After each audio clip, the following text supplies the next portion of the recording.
Let's talk about merge sort. So this might be an algorithm you've seen before, but I don't think you've probably looked at it as in-depth as we are going to here, and certainly probably you haven't gone through the steps of proving it or understanding sort of how the runtime is what it is.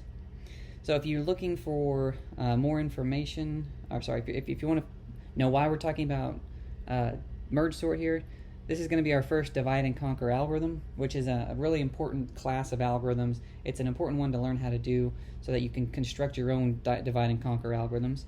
And we are going to have an activity, an exercise today that teaches you how you can count up the amount of work done in a recursive style algorithm. It's not always as obvious when you're as when you're looking at a sort of procedural or imperative style algorithm. If you're looking for extra resources, the algorithms, the Corman book, chapter 4 is all about divide and conquer, and it'll cover merge sort. I'll also provide on the course website other links to additional resources that are free that you can have access to. All right, so what is a divide and conquer style algorithm? This is a design paradigm. So most divide and conquer style algorithms are recursive. They don't have to be. And in fact, you can, for the most part, turn a recursive style algorithm into a non-recursive style algorithm. And the basic idea here is to break the problem into easier to solve subproblems. So just as a trivial way to start thinking about this, is it easier to sort 0 numbers, 1 number, or 2 numbers? So sorting 0 numbers, you're done, you don't have to do anything. Same with sorting 1 number, it's already in sorted order. Sorting 2 numbers, you do 1 comparison and then reorder. So is it easier to do that? Or is it easier to sort 10 numbers? So that's effectively what a divide and conquer style sorting algorithm will do, is it'll try to get you down to one of those easier base cases, and then it'll take the solution to those 2 numbers that are sorted and merge it with a solution to another 2 numbers that are sorted, just for example. All right, well, let's talk about merge sort. This is a divide and conquer style algorithm. It solves the same sorting problem that we talked about with insertion sort. It's going to improve over insertion sort's worst case, though. So if you remember, what was the worst case for insertion sort? What was the worst case for that algorithm? All right, well, the worst case was big O of n squared.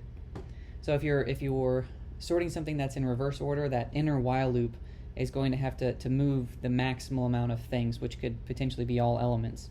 So for every element you're inserting to the left, you have to shift everything else that's already been sorted. So that's an n for looping through all elements to insert them into sorted order, and then an n to shift everything down.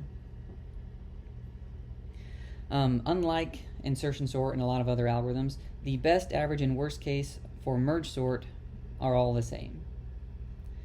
All right, so let's look at the merge sort function. So it's going to take an array.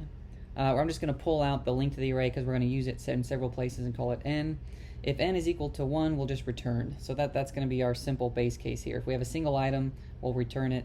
We're not going to worry about if we have 0 items. Basically, for the purposes of this set of slides, we'll assume this is not a merge sort assumption. This is a slides assumption that n is a power of 2. Otherwise, I've got to put more base cases here, and I just don't feel like polluting our slides with those base cases. And I've got to make sure to remember to turn off my webcam so that I'm not taking up part of the screen. All right, so there's our base case. Otherwise, we're going to sort the left elements. That's what this says.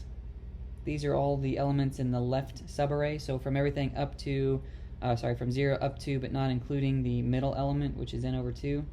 My syntax here, the double equals, means we're going to do integer division. And I stole that // the double slash from Python. That just means we're going to get an integer out of it. So if we weren't doing a power of 2, let's say we were dividing, if we had 7 elements, 7 divided by 2 is going to round down to 3. And then we're going to do the same thing. We're going to use our merge sort routine recursively to sort the left side and then the right side. And then we will merge them back together. So we have a separate function here called merge, and we're going to merge left and right sorted back together to give us the entire array sorted. And then we'll return that entire array. So I'm going to stop this video, and I want you to answer this question here. What is the running time of each line? And I'll start out by just saying that this operation here This one here is going to be a constant time operation to say n is equal to ray dot length. So what is the running time of each subsequent line?